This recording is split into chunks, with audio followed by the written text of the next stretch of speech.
ઇફકોએ NPK રાસાયણિક ખાતરના ભાવમાં કર્યો વધારો. પ્રતિ 50 કિલોના ભાવમાં 250 રૂપિયાનો કર્યો વધારો. પ્રતિ 50 કિલોના 1470 માંથી થયા 1720 રૂપિયા ભાવ. ખાતરમાં ભાવ વધારાને લઈ કોંગ્રેસ પ્રદેશ પ્રમુખ શક્તિસિંહ ગોહિલના સરકાર પર પ્રહાર. ભાજપની સરકારને ગણાવી ખેડૂત વિરોધી. બોલ્યા, આ ભાવ વધારો ખેડૂતો માટે સાંખી લેવાય તેમ નથી. ખાતરના ભાવ વધારાને લઈને કોંગ્રેસ નેતા અમિત ચાવડાના સરકાર પર પ્રહાર. સરકારની નીતિને ગણાવી ખેડૂત વિરોધી. આર્થિક રીતે પાયમાલ થયા ખેડૂતો. તોતિંગ ભાવ વધારાના કારણે ખેડૂતો ખેતી છોડે તેવી સ્થિતિનું થયું નિર્માણ. સબસિડીમાં વધારો કરવાની માંગ. ઇફકોએ ખાતરના ભાવમાં કરેલા વધારા મુદ્દે પાલ આંબલિયાની પ્રતિક્રિયા. ખેડૂતોને ડબલ આવક આપવાની ખોટી લાલચ આપે છે સરકાર. કેન્દ્ર સરકાર જે બોલે છે તેનાથી ઉલટું કરતી હોવાનું કર્યું કટાક્ષ. ખેડૂતોના પડતર ખર્ચમાં સતત વધારો થતો હોવાની પણ કરી વાત. કોંગ્રેસના નેતા અમિત ચાવડાએ રાજ્યના મુખ્યમંત્રીને લખ્યો પત્ર. મિલોની જમીન બારોબાર વેચનાર મિલ માલિકોની તપાસ કરવાની માંગ. મિલમાં કામ કરતા કર્મચારીઓના રાજીનામા લઈ લેવાયા હોવાનો આરોપ. અમદાવાદના બહુચર્ચિત ખ્યાતિકાંડ કેસના મુખ્ય આરોપી કાર્તિક પટેલની ધરપકડ. અમદાવાદ આંતરરાષ્ટ્રીય એરપોર્ટ પરથી કરાઈ ધરપકડ. કાર્તિક દુબઈથી આવી રહ્યો હોવાની જાણ થતાં પોલીસે વોચ ગોઠવીને કરી ધરપકડ. ખાણ ખનીજ વિભાગ અને પોલીસના સંયુક્ત દરોડા સુરેન્દ્રનગરમાં ગેરકાયદે કાર્બોસેલનું ખનન કરવાના સાધનો સહિત લાખો રૂપિયાનો મુદ્દામાલ કરાયો જપ્ત. ચોરવીરા ગામની સીમમાં ગેરકાયદે ખોદકામ કરતા 2 શખ્સોની ધરપકડ. ખનીજ માફિયાઓની દાદાગીરી ભાવનગર જિલ્લામાં. જેસર મામલતદારે જપ્ત કરેલું રેતી ભરેલું ડમ્પર લઈને ડ્રાઈવર ફરાર. ઘટનાના 10 દિવસ બાદ નોંધાઈ પોલીસ ફરિયાદ. જેસર સર્કલ ઓફિસરે ડમ્પર ચાલક અને માલિક વિરુદ્ધ દાખલ કર્યો ગુનો. નકલી પોલીસકર્મી ઝડપાયો ભરૂચમાં. પોલીસની ઓળખ આપી શખ્સ કરતો હતો તોડ. ક્રાઇમ બ્રાન્ચે વોચ ગોઠવી રાજા બાંભણિયાની ધરપકડ કરી. નદીકાંઠે મળતા યુવક યુવતીને પકડી તોડ કરતો. એમડી ડ્રગ્સ સાથે એક શખ્સની ધરપકડ અમદાવાદના નારોલમાંથી. પોલીસે મોહસિન ઉર્ફે કાલિયા શેખ પાસેથી જપ્ત કર્યો 5,80,000ની કિંમતનો ડ્રગ્સનો જથ્થો. મધ્યપ્રદેશના ઇમરાન જાવરા પાસેથી અત્યાર સુધીમાં 3 વખત ડ્રગ્સનો જથ્થો ખરીદ્યો હોવાનો તપાસમાં ખુલાસો. કફ સિરપ સાથે એક શખ્સ ઝડપાયો ભાવનગરમાંથી. બાતમીના આધારે એસઓજીની ટીમે મામાકોઠા શાફતાની શેરીમાં પાડ્યા દરોડા. કફ સિરપની 397 બોટલ કરી જપ્ત. લગ્નની લાલચ આપી સગીરા સાથે દુષ્કર્મ આચર્યાની પોલીસ ફરિયાદ નોંધાઈ જૂનાગઢમાં. મયુર અગ્રાવત નામના શખ્સની લગ્નની લાલચ આપી અનેક વખત દુષ્કર્મ આચર્યાનો આરોપ. આરોપી છેલ્લા 1 વર્ષથી મોબાઈલથી સગીરાના સંપર્કમાં હતો. સગીરાની માતાની ફરિયાદના આધારે સી ડિવિઝન પોલીસે શરૂ કર્યો તપાસનો ધમધમાટ.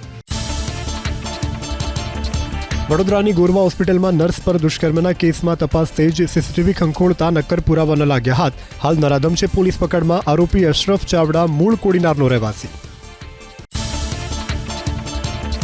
બાળકીના છેડતીના કેસમાં ચેતન સવાણીની ધરપકડ. 9 વર્ષની બાળકી સાથે શારીરિક અડપલા કર્યા હોવાનો આરોપ. બાળકીની માતાએ નોંધાવી પોલીસ ફરિયાદ. અમદાવાદના રામોલમાં પિતાની હત્યાના કેસમાં આરોપી પુત્રની પોલીસે કરી ધરપકડ. માતા સાથે સાવકા પિતા ઝઘડો કરતા પુત્ર અલ્પેશ જોશીએ હત્યાને આપ્યો હતો અંજામ. માતાની ફરિયાદના આધારે પુત્રની ધરપકડ. નવસારીના જલાલપોરના ખેડૂતનું જમીન જોવાના બહાને અપહરણ કરનાર શખ્સો પોલીસના સકંજામાં. પનાર ગામના ખેડૂતનું અપહરણ કરી અને માગી હતી 8,45,000ની ખંડણી. પોલીસે ગણતરીના કલાકોમાં 6 આરોપીઓને પકડી. એરગન, એક કાર અને છરી સહિતનો મુદ્દામાલ કર્યો રિકવર. સુરતના વરાછામાં બીઆરટીએસ બસના ચાલક સાથે બાઇક ચાલક ઉતર્યો દાદાગીરી પર. બસ ચાલકે હોર્ન વગાડતા બાઇક ચાલક રોષે ભરાયો. પોતાની બાઇક રસ્તા પર ઊભી કરી બસને રસ્તા વચ્ચે જ ઊભી રાખી દીધી. બાઇક ચાલકે બસના ચાલકને બહાર કાઢી મારવાની આપી ધમકી. સતત 7મા દિવસે મેગા ડિમોલિશન બેટ દ્વારકામાં. તોડી પડાયા ગેરકાયદે બાંધકામ.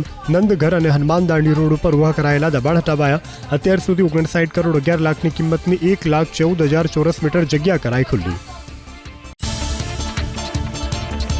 છેલ્લા 7 દિવસમાં બેટ દ્વારકામાંથી આશરે 406 દબાણ કરાયા દૂર. 384 મકાન, 13 ધાર્મિક સ્થળ અને 9 કમર્શિયલ દબાણ દૂર કરીને સરકારી જમીન ખુલ્લી કરાઈ. ગેરકાયદે દબાણ દૂર કરાયા ધોરાજીમાં ચુનારાપા રોડ સાજી હોલ પોલીસ લાઇન વિસ્તારમાં ફૂટપાથ પર ઊભા કરવામાં આવેલા ગેરકાયદે બાંધકામ તોડી પડાયા, રેકડી અને કેબિનો પણ હટાવાયા. ભૂમાફિયા સામે કાર્યવાહી ઉમરકોટમાં સરકારી જમીન ઉપર ઊભા કરાયેલા 2 પોલ્ટ્રી ફાર્મ અને ઓરડા પર ફરી વળ્યું બુલડોઝર. આશરે 1000 ચોરસ મીટર જમીન કરાય દબાણમુક્ત. ગેરકાયદે અને નડતરરૂપ દબાણ દૂર કરાયા સુરેન્દ્રનગરમાંથી. મહાનગરપાલિકાની ટીમે 80 foot road, Bhogavo riverfront road, main road, bus stand road અને ટાવર રોડ સહિતના વિસ્તારમાં હાથ ધરી કામગીરી. તોડી પડાયા આશરે 30થી વધુ ગેરકાયદે બાંધકામ. બનાસકાંઠા વિભાજનને લઈ અને વિરોધ યથાવત. ધાનેરાને બનાસકાંઠામાં રાખવાની માંગ સાથે ગામે ગામ હિત રક્ષક સમિતિ દ્વારા ખાટલા બેઠકોનું આયોજન. આગામી 21 જાન્યુઆરીએ ધાનેરામાં યોજાશે જન આક્રોશ મહાસભા. શિક્ષણ વિભાગની ઘોર બેદરકારી દિયોદરમાં. ધૂળ ખાઈ રહી છે શાળા. પ્રવેશોત્સવમાં આપવાની સાયકલો જીઆઈડીસીમાં આવેલા ખાનગી ગોડાઉનમાં પડેલી સાયકલને રંગરોગાન કરીને અન્ય સ્થળે મોકલવાની હોવાની ચર્ચા. જન્મમરણ દાખલાની કામગીરી બંધ કરાતા હોબાળો. પાલનપુરમાં સ્ટેશનરીના અભાવે કામગીરી બંધ હોવાની પાલિકાએ લગાવી નોટિસ. દૂર દૂરથી આવતા અરજદારોને પડ્યો ધરમનો ધક્કો. સિંહના આટાફેરા. દેદાની દેવળી ગામમાં ધોળા દિવસે એકસાથે 4 સિંહ દેખાતા ગ્રામજનો અને ખેડૂતોમાં ભયનો માહોલ. સિંહના ટોળાની લટારનો વિડીયો સોશિયલ મીડિયામાં વાયરલ. ગીર અભયારણ્યમાં સિંહોના અકાળે મૃત્યુના મુદ્દે હાઈકોર્ટમાંથી સુનાવણી. ગત સુનાવણી બાદ એક પણ સિંહનું અકાળે મોત નહીં થયા હોવાનો કોર્ટ મિત્રનો રિપોર્ટ. સિંહોના અકાળે મૃત્યુ રોકવા માટે રેલવે ટ્રેકની બાજુમાં ફાઇબર કેબલ નખાશે. એઆઈની મદદથી ઇન્ટુઝન ડિવાઇસ ઇન્સ્ટોલ કરાશે, જેથી સિંહની ગતિવિધિ ઉપર રખાશે નજર. અમદાવાદમાં આઈઆઈએમથી પાંજરાપોળ વચ્ચે બનનાર ઓવરબ્રિજનો વિવાદ. કોર્પોરેશનના નિર્ણયને પડકારતી પીઆઈએલ હાઈકોર્ટે ફગાવી. કોર્ટે ફ્લાયઓવર બનાવવાના નિર્ણયમાં હસ્તક્ષેપ કરવાનો કર્યો ઇનકાર. અમદાવાદમાં ટ્રાફિકની સમસ્યા હોવાનો કોર્પોરેશને કર્યો સ્વીકાર. એસજી હાઈવે ઉપર રોડ કટ બંધ કરીને ટ્રાફિકની સમસ્યા દૂર કરવાનો પ્રયાસ. કોર્ટે હેલ્મેટના નિયમોનું ચુસ્ત પાલન પણ કરાવવા કરી તાકીદ. ટ્રાફિક પોલીસ માટેની અલગ કેડર ઊભી કરવા સૂચના. કોન્સ્ટેબલ કક્ષાની ભરતી ઝડપી પૂર્ણ કરવા તાકીદ. ગુજરાત યુનિવર્સિટી એનિમેશન વિભાગના પૂર્વ વડા ડોક્ટર કમલજીત લખતરિયા સામે નોંધાઈ ફરિયાદ. 4.9 કરોડનું યુનિવર્સિટીને આર્થિક નુકસાન પહોંચાડવાનો આરોપ. લખતરિયાએ 1.15 કરોડ સંબંધીઓના ખાતામાં કરાવ્યા હતા ટ્રાન્સફર. ખાતાકીય તપાસમાં 1.5 કરોડથી વધુની ગેરરીતિ પ્રકાશમાં આવી. હિલિયમ બલૂન પુનઃ શરૂ કરવાની દિશામાં અમદાવાદ મહાનગરપાલિકાએ શરૂ કર્યા પ્રયાસ. અધિકારીઓને યોગ્ય સ્થળે શોધવાની અપાઈ સૂચના. કાંકરિયા પરિસરમાં મૂકવામાં આવેલો હિલિયમ બલૂન ફાટી જતા 6 વર્ષ અગાઉ કરાયો હતો બંધ. કરમસદને આણંદ મહાનગરપાલિકામાં સમાવેશ કરવાને લઈ વિરોધ. સરદાર સન્માન સંકલ્પ આંદોલન સમિતિએ કલેક્ટરને આપ્યું આવેદનપત્ર. કરમસદને મહાનગરપાલિકામાં ન ભેળવવા સમિતિની માંગ. કરમસદને વિશેષ દરજ્જો આપવાની સમિતિએ કરી માંગ. સુરેન્દ્રનગર જિલ્લામાં નાગરિકોને ઓનલાઈન રજીસ્ટ્રેશન માટે પરેશાનીનો કરવો પડે છે સામનો. સર્વર ડાઉન હોવાના કારણે નાગરિકોને ધરમના ધક્કા. સમસ્યા અંગે પ્રશાસન જલ્દી નિર્ણય કરે તેવી માંગ. મહેસાણાના સાંસદ હરિભાઈ પટેલે ઊંઝા મામલતદાર કચેરીની લીધી ઓચિંતી મુલાકાત. પ્રજાના વિવિધ પ્રશ્ન જાણવા કરી સરપ્રાઇઝ વિઝિટ. મધ્યાહન ભોજન યોજના અને રેકોર્ડ રૂમની મુલાકાત કરી આપી સૂચના. સંસદે આધાર કાર્ડ સુધારણાની કામગીરીમાં પ્રજાને અગવડ ન પડે તે માટે સૂચના આપી. મહીસાગરના બાલાસિનોરમાં ઉકેલાયો લૂંટ વિથ મર્ડરનો કેસ. આઈસીઆઈસીઆઈના બેંક મેનેજરની થઈ હતી હત્યા. 1.17 કરોડનો મુદ્દામાલ ગૃહ રાજ્યમંત્રી હર્ષ સંઘવીના હસ્તે ફરિયાદીને કરાયો પરત. બોર્ડના વિદ્યાર્થીઓ માટે સારથી એપ બનશે મદદરૂપ. અભ્યાસને લાગતી મૂંઝવણ માટે વિદ્યાર્થીઓ સારથી એપ પર કરી શકશે સંપર્ક. અભ્યાસલક્ષી અને સાયકોલોજીકલ સવાલોના જવાબ આપી નિષ્ણાંતો આપે છે માર્ગદર્શન. ચાલુ વર્ષે 567 કોલ સારથી એપ પર મળ્યા. અમદાવાદમાં યુએન મહેતા ઇન્સ્ટિટ્યૂટમાં global health transforming lives beyond horizons કાર્યક્રમનું આયોજન. કાર્યક્રમમાં 16થી વધુ દેશ અને ભારતના 14 રાજ્યના ડેલિગેશન્સ રહ્યા હાજર. ગુજરાતનો મેડિકલ ટુરિઝમ ઉદ્યોગ વાર્ષિક 30% દરે વિકાસ થયો હોવાની આરોગ્ય મંત્રી ઋષિકેશ પટેલે કરી વાત. સુરત ટ્રાફિક પોલીસનો જનજાગૃતિ માટે નવતર પ્રયોગ. સિગ્નલ પર ટ્રાફિક પોલીસ ડાન્સ કરતા, ગીત ગાતા અને ડાયલોગ બોલતા દેખાશે. શહેરના મોટા ટ્રાફિક જંકશન પર કરાશે પ્રયાસ. ટ્રાફિક પોલીસ જવાનોને અપાઈ સ્પેશિયલ ટ્રેનિંગ. જ્યારે સિગ્નલ બંધ હશે ત્યારે લોકોને ટ્રાફિક નિયમો અંગે કરાશે જાગૃત. નર્મદાના નીર પહોંચશે કચ્છના છેવાડાના ગામડાઓ સુધી. નાબાર્ડે મંજૂર કર્યા 2006 કરોડ રૂપિયા. બીજા તબક્કામાં માણકપર ગામમાં મુખ્ય સ્ટેશનથી નારા રિઝર્વોયર સુધી અને ટપ્પર મુખ્ય પમ્પિંગ સ્ટેશનથી સાંદ્રુ રિઝર્વોયર સુધી પાઇપલાઇન નાખવાની કામગીરી. કારોબારી સપ્તાહના અંતિમ દિવસે ભારતીય શેર બજારમાં કડાકો. કારોબારી સત્રના અંતમાં 423.49 અંકના ઘટાડા સાથે સેન્સેક્સ 74,619.33ના સ્તરે થયો બંધ. બીએસસી મિડ કેપ 43,761 અંક અને સ્મોલ કેપ ઇન્ડેક્સ 52,311ના સ્તરે થયો બંધ. એનએસસીનો નિફ્ટી પણ લાલ નિશાનમાં થયો બંધ. ટ્રેડિંગ સેશનના અંતમાં 108.60 અંકના ઘટાડા સાથે 23,203.20ના સ્તરે થયો બંધ. પ્રાઇવેટ બેંકના શેર્સમાં સૌથી વધુ વેચવાલી બીપીસીએલ, રિલાયન્સ અને કોલ ઇન્ડિયા નિફ્ટીના ટોપ ગેનર. અમેરિકન ડોલરની સામે ભારતીય રૂપિયામાં નરમાશ. ફોરેક્સ માર્કેટ પર ટ્રેડિંગ સેશનના અંતમાં 1 પૈસાની નબળાઈની સાથે પ્રતિ ડોલર 86.62ના સ્તરે બંધ થયો રૂપિયો. ઇન્ટ્રાડેમાં 86.55ના ઉચ્ચ અને 86.62ના નીચલા સ્તરે પહોંચ્યો હતો રૂપિયો. પાકિસ્તાનના પૂર્વ પ્રધાનમંત્રી ઇમરાન ખાનને 14 વર્ષની સજા થતાં તેમના સમર્થકો ઉતર્યા રસ્તા પર. પેશાવરમાં કર્યું વિરોધ પ્રદર્શન. સમર્થકોએ લગાવ્યો આરોપ, ખોટા કેસમાં સંભળાવવામાં આવી સજા. ચીનના રાષ્ટ્રપતિ શી જિનપિંગે અમેરિકાના નવા ચૂંટાયેલા રાષ્ટ્રપતિ ડોનાલ્ડ ટ્રમ્પ સાથે ફોન પર કરી વાત. જિનપિંગે નવા રાષ્ટ્રપતિના કાર્યકાળમાં ચીન અને અમેરિકાના સંબંધોમાં સારી શરૂઆત ગણાવી. અમેરિકાના હવાઈમાં ફૂટ્યો જ્વાળામુખી. લાવાના ફુવારાની એક ઝલક જોવા માટે ઉમટી ભીડ. જ્વાળામુખીના શિખર પર આવેલા એક ખાડામાં 23 ડિસેમ્બરે થયો હતો વિસ્ફોટ. અત્યારે પણ વહી રહ્યો છે લાવા. અમદાવાદમાં પ્રદૂષણ ઘટાડવા મામલે ટેક્સમાં રાહત આપવાના નિર્ણયને હાલ પૂરતો મોકૂફ રખાયો. 2 મહિનામાં માત્ર 32 લોકોએ અરજી કરતા એએમસી હવે નાગરિકો સુધી પહોંચી યોજનાની અમલવારી કરાવશે. યોગ્ય રીતે આયોજન નહીં કરાયું હોવાનો પ્રશાસને કર્યો સ્વીકાર. પ્લેનને લોકો ધક્કો મારતા હોય તેવો વિડીયો થયો વાયરલ. પ્લેનને એક સ્થળેથી બીજા સ્થળે ખસેડવામાં આવ્યું. વાયરલ વિડીયોને લઈ લોકોએ કરી રમૂજ. વિડીયો સુરત એરપોર્ટનો ન હોવાની એરપોર્ટ ઓથોરિટીએ કરી સ્પષ્ટતા.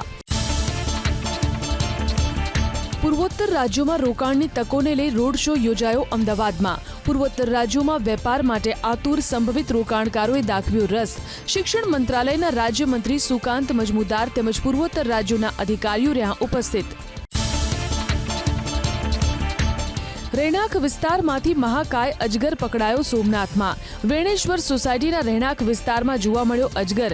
1 કલાકની જહેમત બાદ 10 ફૂટ લાંબા અજગરને ઝડપી લેવાયો. બાદમાં સલામત સ્થળે કરાયો મુક્ત. શાળાઓમાં એકમ કસોટી દૂર કરવા શિક્ષક મંડળ મેદાને. એકમ કસોટીના કારણે પ્રાથમિક શિક્ષણ ઉપર પડે છે અવળી અસર. જીસીઈઆરટીના પૂર્વ ડિરેક્ટરની રજૂઆત બાદ શિક્ષકોએ પણ સરકારને કરી ફરિયાદ. 9 મહાનગરપાલિકામાં સામેલ 60 ગ્રામ પંચાયતના લોકોને સરકારી દાખલા ન મળતા સરકાર સામે રોષ. જન્મ મરણ લગ્ન અને આવકના દાખલા અટકાવાયા. નવી બનેલી 9 મહાનગરપાલિકાને દાખલા કાઢી આપવાની સત્તાવાર મંજૂરી મળે પછી જ શરૂ થશે કામગીરી. અમેરિકામાં ગેરકાયદે ઘૂસી જનાર ગુજરાતીઓમાંથી માત્ર 13%ને જ અપાયો આશ્રય. અમેરિકી સરકારે 41,330 ઘૂસણખોરોની અરજીમાંથી માત્ર 5,340ને રહેવાની આપી મંજૂરી. અન્ય 35,990 લોકોએ ફરવું પડશે પરત. ચીનની વસ્તીમાં સતત 3જા વર્ષે જોવા મળ્યો ઘટાડો. 2024ના અંત સુધીમાં દેશની વસ્તી ઘટીને 140 કરોડ થઈ, જે વર્ષ 2023ની સરખામણીએ 23 લાખ ઓછી. ચીનમાં જન્મ દરમાં થયેલા ઘટાડાને કારણે વસ્તીમાં નોંધાયો ઘટાડો. કપાસની આડમાં ગાંજાની ખેતીનો પર્દાફાશ સુરેન્દ્રનગર જિલ્લામાં. જોબાળા ગામની સીમમાં એસઓજીએ પાડ્યા દરોડા. લીલા ગાંજાના છોડ સહિતના મુદ્દામાલ સાથે પ્રભુ કોળી નામના શખ્સની ધરપકડ. મહિલા તબીબને બ્લેકમેલિંગ કરવાના કેસમાં 3 આરોપીની ધરપકડ ગીર સોમનાથના ઉનામાં. 3 આરોપીઓએ મહિલા તબીબનો પ્રેમી સાથેનો અંગત પળોનો વિડીયો ઉતારીને આપ્યો હતો તોડબાજ પત્રકારને. હજુ મનીરાજ ચાંદેરા અને તેની પત્ની ફરાર. વિડીયો સોશિયલ મીડિયામાં વાયરલ કરવાની ધમકી આપી માંગ્યા હતા રૂપિયા. છરીથી 4 યુવકો પર જીવલેણ હુમલો કરનાર 2 આરોપી ગોંડલ પોલીસના સકંજામાં. પોલીસે સીસીટીવી ફૂટેજના આધારે રાજુ ડોડિયા અને ઉમંગ ગોસ્વામીની કરી ધરપકડ. ઉત્તરાયણના દિવસે કડિયા લાઇન વિસ્તારમાં સામાન્ય બાબતે હુમલો કરી થઈ ગયા હતા ફરાર. જીએસઆરટીસીમાં વર્ગ 3ની સીધી ભરતી માટે લાયકાતમાં કરાયો વધારો. હવેથી સ્નાતકની ડિગ્રી ધરાવનાર જ આપી શકશે પરીક્ષા. અત્યાર સુધી ધોરણ 12 પાસ ઉમેદવાર સીધી ભરતી થકી જીએસઆરટીસીમાં ક્લાર્કની નોકરી મેળવી શકતા હતા. કેન્દ્રીય મંત્રી સી.આર. પાટીલની અધ્યક્ષતામાં દિલ્હીમાં યોજાઈ બેઠક. સુરત એરપોર્ટ ડેવલપમેન્ટના મુદ્દે કરાઈ ચર્ચા. સુરત મુંબઈ વચ્ચે ફ્લાઇટ શરૂ કરવા, વિઝા કેન્દ્રની સુવિધા, એરપોર્ટની ખુલ્લી જગ્યાનો પીપીપીના ધોરણે વિકાસ કરવા સહિતના મુદ્દે પણ કરાઈ ચર્ચા. દિવાળી બાદ સુરતનું ડાયમંડ ઉદ્યોગ પુનઃ ધમધમતો થયો. રત્ન કલાકારોની પરિસ્થિતિમાં સુધારો હોવાનું ડાયમંડ એસોસિએશનના પ્રમુખે આપ્યું નિવેદન. રત્ન કલાકારોને મળી રહી છે રોજગારી, તો હીરા ઉદ્યોગમાં ઉઠામણા તેમજ ચીટિંગના કિસ્સામાં વધારો થયો હોવાનો પણ કર્યો દાવો. બોલિવૂડ જગતના દિગ્ગજ અમિતાભ બચ્ચનની દુહિત્રી નાવ્યા નવેલીએ લીધી કચ્છની મુલાકાત. કચ્છ પ્રવાસની તસવીરો નાવ્યાએ પોતાના ઇન્સ્ટાગ્રામ હેન્ડલ પર કરી શેર. ગાંધીનગરમાં સીએમના હસ્તે ઇન્ટરનેશનલ ફિનટેક ઇન્સ્ટિટ્યૂટ અને ઇનોવેશન હબનું કરાવ્યું ઉદ્ઘાટન. નવી પહેલથી ગુજરાત 2029 સુધીમાં ગ્લોબલ ફિનટેક ક્રાંતિમાં અગ્રણી રાજ્ય બનશે તેવી આશા સીએમએ કરી વ્યક્ત. કાર્યક્રમમાં ગિફ્ટ સિટીના MD, CEO, science and technology વિભાગના અગ્ર સચિવ મોના ખંદારે રહ્યા હાજર. રાજકોટના ગ્રામ્ય વિસ્તારોમાં ઝડપાયા 2 નકલી ડોક્ટર. ડોલરા અને રાજેશ મારડિયા નામના શખ્સો વગર ડિગ્રીએ ચલાવતા હતા ક્લિનિક. બંનેની એસઓજીએ ધરપકડ કરી ઇન્જેક્શન, દવા સહિતનો મુદ્દામાલ કબજે કર્યો. અમદાવાદ કોર્પોરેશનના પાર્ટી પ્લોટને લઈને મોટો વિવાદ. ભાજપ નેતા ભૂષણ ભટ્ટે ધારાસભ્ય ઇમરાન ખેડાવાલા પર લગાવ્યો ગંભીર આરોપ. પાર્ટી પ્લોટના વિવાદમાં ખેડાવાલાની નાટ્યાત્મક ભૂમિકા રહી હોવાનું કહી સાધ્યું નિશાન. એએમસીના સત્તાધીશોનું ધ્યાન ભટકાવવાનો પ્રયાસ કરાતો હોવાનો ભૂષણ ભટ્ટનો દાવો. ભાજપ નેતા ભૂષણ ભટ્ટના આરોપને લઈ ધારાસભ્ય ઇમરાન ખેડાવાલાએ કર્યો પલટવાર. ભૂષણ ભટ્ટ પોતાની દુકાન ચલાવવા માંગતા હોવાનો લગાવ્યો આરોપ. કોર્પોરેશન પ્લોટનો કબજો કેમ લેતી નથી તેવો કર્યો સવાલ. પોતાની માંગણીને કોર્પોરેશને માન્ય રાખી હોવાની કરી વાત. ગ્રાન્ટેડ શાળાના આચાર્યના મનસ્વી નિર્ણયથી સર્જાયો વિવાદ. ખેડાના રામોલની અંબાલાલ બાબાજી હાઈસ્કૂલના આચાર્યએ બપોરના સમયે શાળાનો સમય સવારનો કરવાનો કર્યો નિર્ણય. એટલું જ નહીં, નિર્ધારિત સમય કરતાં શાળા જલ્દી છોડી મૂકતા વાલીઓમાં રોષ. રામોલની અંબાલાલ બાબાજી હાઈસ્કૂલના આચાર્યના મનસ્વી નિર્ણયને મુદ્દે શિક્ષણ વિભાગ આવ્યો હરકતમાં. ખેડા જિલ્લા શિક્ષણ અધિકારીએ શાળાના મેનેજમેન્ટ અને આચાર્યની પાસે લેખિતમાં માંગ્યો ખુલાસો. ફટકારી શોકોઝ નોટિસ. સુરતમાં કોલસાના કાળા કારોબારનો પર્દાફાશ. કામરેજના ઉંબેળ ગામમાં સ્ટેટ વિજિલન્સની ટીમે પાડ્યા દરોડા. પોર્ટ પરથી આવતા ઇમ્પોર્ટન્ટ કોલસામાં ભેળસેળનો ખુલાસો. 1.33 કરોડના મુદ્દામાલ સાથે 7 આરોપીની કરાઈ અટકાયત. 3 આરોપીઓને કરાયા વોન્ટેડ જાહેર. અમદાવાદમાં આઈઆઈએમથી પાંજરાપોળ વચ્ચે બનનાર ઓવરબ્રિજનો વિવાદ. કોર્પોરેશનના નિર્ણયને પડકારતી પીઆઈએલ હાઈકોર્ટે ફગાવી. કોર્ટે ફ્લાયઓવર બનાવવાના નિર્ણયમાં હસ્તક્ષેપ કરવાનો કર્યો ઇનકાર. અમદાવાદમાં ટ્રાફિકની સમસ્યા હોવાનો કોર્પોરેશને કર્યો સ્વીકાર. એસજી હાઈવે ઉપર રોડ કટ બંધ કરીને ટ્રાફિકની સમસ્યા દૂર કરવાનો પ્રયાસ. કોર્ટે હેલ્મેટના નિયમોનું ચુસ્ત પાલન પણ કરાવવા કરી તાકીદ. ટ્રાફિક પોલીસ માટેની અલગ કેડર ઊભી કરવા સૂચના. કોન્સ્ટેબલ કક્ષાની ભરતી ઝડપી પૂર્ણ કરવા તાકીદ. ગીર અભયારણ્યમાં સિંહોના અકાળે મૃત્યુના મુદ્દે હાઈકોર્ટમાંથી સુનાવણી. ગત સુનાવણી બાદ એક પણ સિંહનું અકાળે મોત નહીં થયા હોવાનો કોર્ટ મિત્રનો રિપોર્ટ. સિંહોના અકાળે મૃત્યુ રોકવા માટે રેલવે ટ્રેકની બાજુમાં ફાઇબર કેબલ નખાશે. એઆઈની મદદથી ઇન્ટુઝન ડિવાઇસ ઇન્સ્ટોલ કરાશે, જેથી સિંહની ગતિવિધિ ઉપર રખાશે નજર. રાજકોટના ધોરાજીમાં દુષ્કર્મના આરોપીની પૂર્વ હોમગાર્ડ જવાનને 20 વર્ષની સજા. ધોરાજી સેશન કોર્ટે ભરત શેખવાને ફટકારી સજા. પીડિતાને ઘેનની ગોળી પીવડાવી અને દુષ્કર્મ આચર્યાની ફરિયાદ. આરોપીએ ભોગ બનનારના પરિવાર ઉપર કર્યો હતો હુમલો.